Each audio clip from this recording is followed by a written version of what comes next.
இந்த pink colour சேலையில உன்னை பார்க்குறப்போ தேவதை கூட தோத்துருன்னு தோணுது. ஐயனார் துணை சரியில்ல டுடே எபிசோடில் நம்ம நிலாவும் சோழனும் இருந்துட்டு ரொமான்ஸ் பண்ணிகிட்ருக்கிற அந்த நேரத்தில் காலிங் பெல் அடிக்குது. இந்த நேரத்தில் யார் தான் வந்திருக்காங்க, ஏதாச்சும் சொன்னீங்களா, ஏதாவது ஆர்டர் பண்ணிங்களா அப்படின்னு சொல்லிட்டு கேட்கவும், அப்படி எதுவுமே நான் யார்கிட்டையுமே ஃபோன் பண்ணி சொல்லலையே, அப்போ எதுக்காக இந்நேரத்தில் வந்து காலிங் பெல் அடிச்சிட்ருக்காங்க, சரி இரு நான் போய் பார்க்குறேன் அப்படின்னு சொல்லிட்டு சோழன் போயிட்டு கதவை ஓப்பன் பண்ணி பார்க்குறாங்க. பார்த்தா நம்ம பல்லவன் வந்து நின்றுட்டுருக்காரு. பல்லவனை பார்த்த உடனே சோழனே வந்து பயங்கரமாக ஷாக் ஆகுறாங்க. என்னடா இந்த நேரத்தில் அண்ணே தள்ளுங்கண்ணே, என்னண்ணே இந்த அந்த ரூமை விட இந்த ரூமு ரொம்ப அழகாக இருக்குது அப்படின்ற மாதிரி சொல்லிக்கிட்டு இருக்காங்க. அதெல்லாம் இருக்கட்டும், முதல்ல நீ எதுக்கு இங்கே வந்த அப்படின்னு சொல்லிட்டு கேட்கவும், என்னண்ணே இப்படியெல்லாம் பேசிக்கிட்டு இருக்கீங்க, அங்கே என்னடனாக்க சேரன் அண்ணன் சந்தா அக்கா கூட பேசிகிட்டு இருக்காங்க, பாண்டியனை அந்த வானதி கூட ஃபோன் பேசிக்கிட்டு இருக்காங்க, நடுவில் நான் மாட்டிகிட்ருக்கேனே, எனக்கு தான் யாருமே இல்லையே, சரி உங்கள் 2 பேரும் நீங்கள் ஜாலியாக பேசிகிட்டு இருக்கலான்னு நான் இங்கே வந்துட்டேன் அப்படின்ற மாதிரி சொல்லிக்கிட்டு இருக்காங்க. ஜாலியாக பேசுகிற நேரமாடா இது, முதல்ல நீ கிளம்பிப்போ அப்படின்ற மாதிரி சொல்லிக்கிட்டு இருக்காங்க. என்னென்ன இப்படி விரட்டிகிட்டு இருக்க அப்படின்னு சொல்லிட்டு நம்ம பல்லவன் வந்து கேட்டுக்கிட்டு இருக்காங்க. சொன்னால் புரிஞ்சுக்கூடா, கிளம்புடா, வேணாம் வேணாம் நானே உன்னை கொண்டு போய் விட்டுட்டு வந்துடுறேன் அப்படின்னு சொல்லிட்டு, இல்லை நான் யாரும் இல்லை இதோ வந்துடுறேம்மா அப்படின்னு சொல்லிட்டு நேராக நம்ம சேரனோட ரூமுக்கு போகிறேங்க. அங்கே வந்து பார்த்திங்கன்னா சேரன் ஒரு பக்கமும் பாண்டி ஒரு பக்கமும் படுத்துக்கிட்டே ஃபோன் பேசிக்கிட்டு இருக்காங்க. அப்போ வந்து அண்ணன் அப்படின்னு சொல்லிட்டு சோழன் வந்து நிற்கிறாரு பல்லவனோட. நீ எப்படா அங்கேருந்து எந்திரிச்சு போனேன் அப்படின்னு சொல்லிட்டு கேட்குவோம். நான் போனதை கூட நீங்கள் கவனிக்கவே இல்லையா சுத்தம் அப்படின்ற மாதிரி பல்லவன் வந்து சொல்லிட்டு இருக்காங்க. அண்ணன் இவனை ஏன்னு தனியாக விட்டீங்க, கரெக்டாக அந்த ரூமனை வந்து நிற்கிறானே அப்படின்ற மாதிரியே சொல்லிடுறாங்க. நீ எதுக்கடா அங்கெல்லாம் போகிற, ஒழுங்காக வந்து படுவா அப்படின்ற மாதிரி சொல்லிட்டு இருக்காங்க. ஆளுக்கு ஒரு பக்கமாக ஃபோன் பேசிகிட்டு இருக்கீங்க, என் கூட யாருமே பேசவே இல்லை, அதனால தான் நான் அங்கே போனேன் அப்படின்ற மாதிரி பல்லவன் வந்து சொல்லிடுறாங்க. இனிமேல் அவன் அந்த பக்கம் வரக்கூடாது அப்படின்னு சொல்லிட்டு சோழன் பார்த்தீங்கன்னா அங்கேருந்து கிளம்பிடுறாங்க. சரி 2 பேரும் சத்தியம் பண்ணி கொடுங்க, 2 பேருமே ஃபோன் பேசக்கூடாது அப்படின்ற மாதிரி பல்லவன் வந்து சத்தியம் கேட்குறாங்க. அதுக்கடுத்து வந்து பார்த்தீங்கன்னா சரிடா ஃபோன் பேசலை அப்படின்னு சொல்லிட்டு சத்தியம் பண்ணி கொடுத்துட்டு ஆளுக்கு ஒரு பக்கமாக படுத்துக்கிறாங்க. அதுக்கடுத்து தான் இந்த பக்கம் வந்து பார்த்திங்கன்னா ரொமான்ஸ் மூடெல்லாம் போயிட்டு ஃபோட்டோ பார்க்குற மூடெல்லாம் வந்துடுச்சு. நிலை இருந்துட்டு இந்த ஃபோட்டோ நல்லாயிருக்கு, அந்த ஃபோட்டோ நல்லாயிருக்கு, நடுவில் பாருங்கள் யார் யாரோ வந்து நின்றுட்டுருக்காங்க, இப்படி தான் நம்ம இதை ஃபோர்ஸ் பண்ணுறதுனே தெரியல அப்படின்ற மாதிரி சொல்கிறாங்க. யாருமே வராத மாதிரி ஒரு இடத்துக்கு நாளைக்கு நான் உன்னை கூட்டிகிட்டு போகிறேன் ஃபோட்டோ ஷூட்டிங்க்காக அப்படின்ற மாதிரி சொல்லிடுறாங்க. நீங்கள் நிஜமாதவா சொல்கிறீங்க, நிஜமாக தான் சொல்கிறேன், நான் உன்னை கூட்டிகிட்டு போகிறேன் அப்படின்னு சொல்லிட்டு சோழன் இருந்துட்டு அடுத்த நாள் ரெடியாகி வெளியே நின்றுட்டுருக்காங்க. அதுக்கு அடுத்ததாக நிலா தேவதை மாதிரி வந்து பிங்க் கலர் சேலையில் வந்து நிற்கிறாங்க.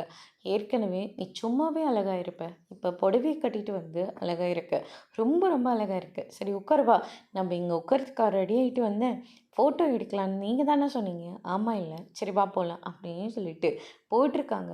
அங்கே வந்து பார்த்திங்கன்னா நம்ம பல்லவன் பாண்டி நம்ம சேரன் எல்லாம் ரொம்பவே அழகாக ரெடியாக இருக்காங்க. இவங்க எங்கே நின்று ஃபோட்டோ எடுத்துகிட்ருக்காங்க. நான் கூட இவங்கக்கிட்ட சொல்லலையே, ஒருவேளை நைட்டு நான் தான் இவங்கக்கிட்ட உளறிட்டேனா அப்படின்னு சொல்லிட்டு நம்ம சோழன் ஒரு பக்கம் நினைக்கவும், நீங்களாம் ஒன்றும் உளரல, நான் தான் அவங்கக்கிட்ட சொல்லிட்டேன், எப்படி நம்ம மட்டும் தனியாக போகிறது, அதனால தான் நான் இவங்களையும் கூப்பிட்டேன் அப்படின்ற மாதிரி நிலா வந்து சொல்லிடுறாங்க. அது இல்லாமல் எல்லோரும் ஒன்றும் சுற்றி பார்க்குறதுக்காக தான் வந்திருக்கோம், நம்ம தனியாக அவங்க தனியாக போனால் நல்லா இருக்குமா அப்படின்ற மாதிரி சொல்லிடுறாங்க. அதுக்கடுத்ததாக ப்ளீஸ் சோழன் எதுவுமே நீங்கள் சொல்லாதீங்க அப்படின்னு சொல்லிட்டு, என்னென்ன ரெடி ஆகிட்டிங்களா, ரெடி ஆகிருக்கோம்பா அப்படின்ற மாதிரி சொல்லுங்க, அண்ணி இந்த புடவை உங்களுக்கு ரொம்ப சூப்பராக இருக்குது அப்படின்ற மாதிரி சொல்லிக்கிட்டு இருக்காங்க பல்லவன். அதுக்கடுத்து தான் வந்து பார்த்திங்கன்னா ஒரு அழகான பிளேஸ் எல்லாம் வருது. அங்கே வந்து பார்த்திங்கன்னா எல்லாரும் ஃபோட்டோ எடுத்துக்கலாம் அப்படின்ற மாதிரி சொல்லி பேசிக்கிட்டு இருக்காங்க.